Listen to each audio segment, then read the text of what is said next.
You gotta cut that bit out. Cut what bit? No, because I don't want people thinking that we. Tobi, are you ready? Are you ready? Yeah, born ready.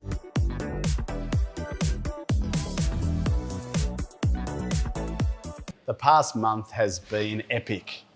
The amount of back and forths you and I have had over the past month has been extraordinary. Yep. The SaaSpocalypse has come. I think so, right? AI is stirring the oceans. There's huge amounts of local news, global news. Where do you want to start? Let's say local up. Local news. There's been quite a large number of capital raises over the past month. One breakout was UpGuard, which has been around. I think they were in StartMate's 2012 first cohort, and they just raised $105 million. No, Aussie cybersecurity firm UpGuard. Yep. Fluent Commerce raised $46 million from Bain Capital in the AI shopping. Bain local? No, global. Global, yeah. Yeah, global. Boston, right? Yep. Maybe, yep. Lee Jasper, who was one of the co-founders of Aconex that sold to Oracle for $1.6 billion or thereabouts. His new firm, Firmable, raised $14 million from Airtree. I love it how you've just got on the notes, $14. Is the M too much to write? Hey, come on, I've got to keep it sharp. He raised $14, everybody. Document workflow company Affinda raised $25 million, doubling its valuation to $220 million. Yep. Robotics startup is the latest unicorn. Yep. Advanced navigation, $158 million from Airtree and Quadrant. So we've got a new unicorn locally in Australia, and Partners for Growth, who we know very well, have just closed their latest $250 million venture debt fund to be able to fund growth stage businesses. I like it. So a bit of dry powder for those guys. Local. All right. There is some shaky waters here in Australia. So last month you'd remember that South by Southwest Sydney is gone.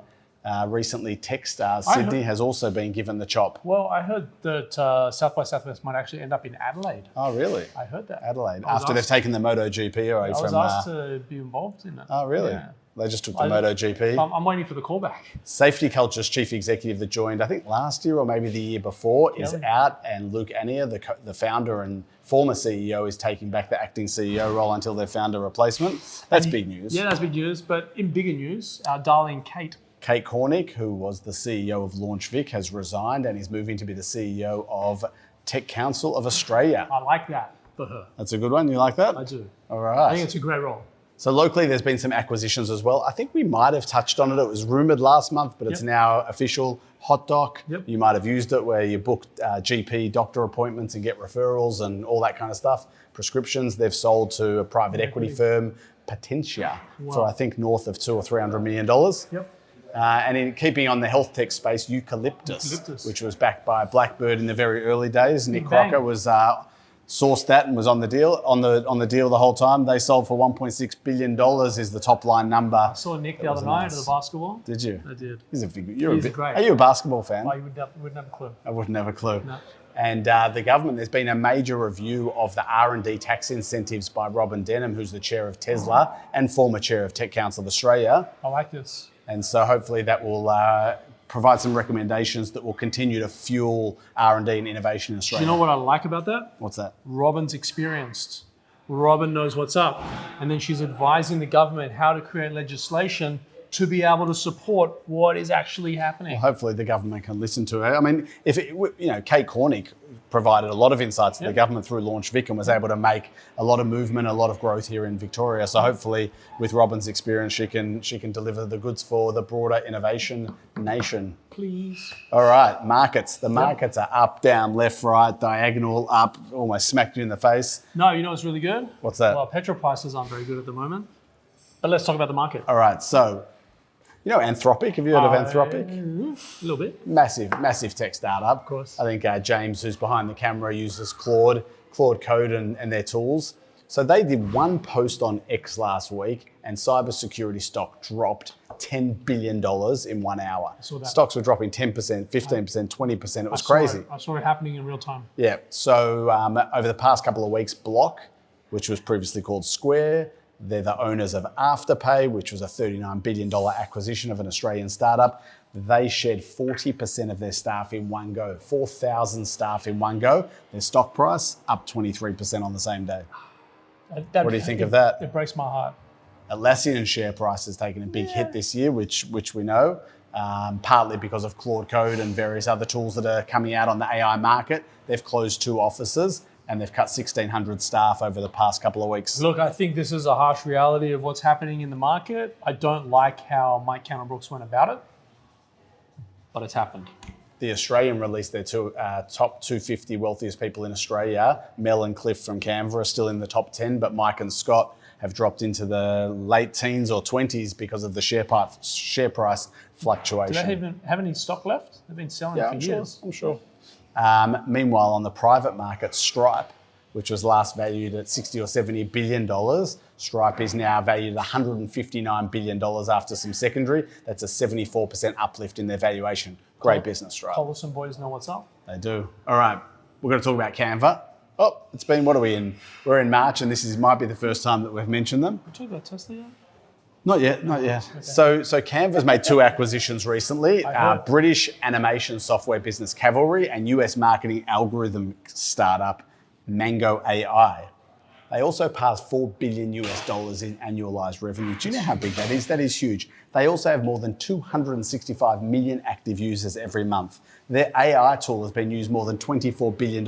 I feel like this is an ad for Canva. Anyway, my point is now they are listed as the 3rd most used AI tool behind OpenAI and Claude or Anthropic, right? That's big. It is unbelievable what those guys have achieved. Yesterday in the paper, they reckon their $60 billion val is sticking.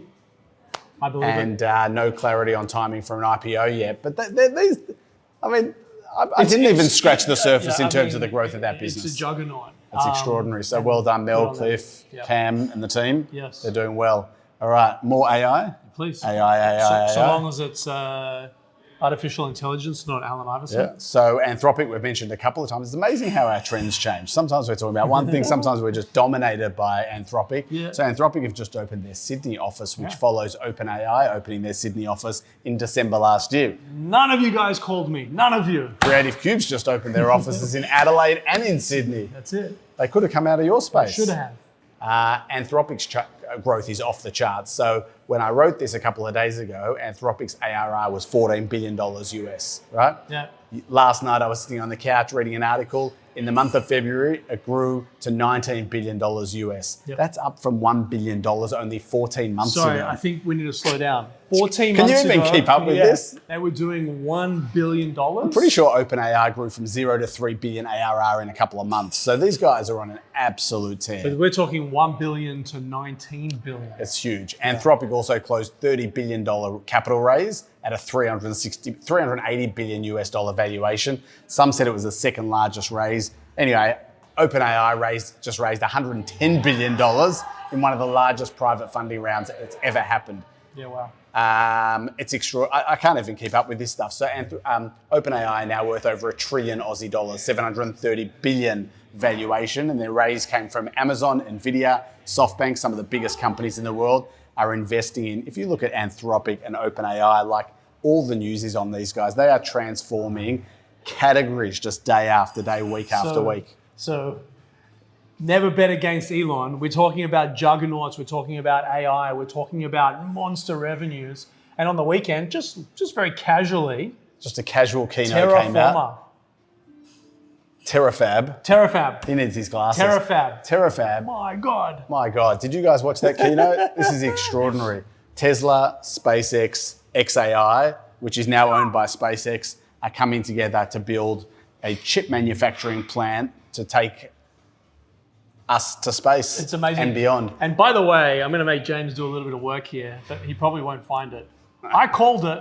I said Tesla would acquire SpaceX and XAI.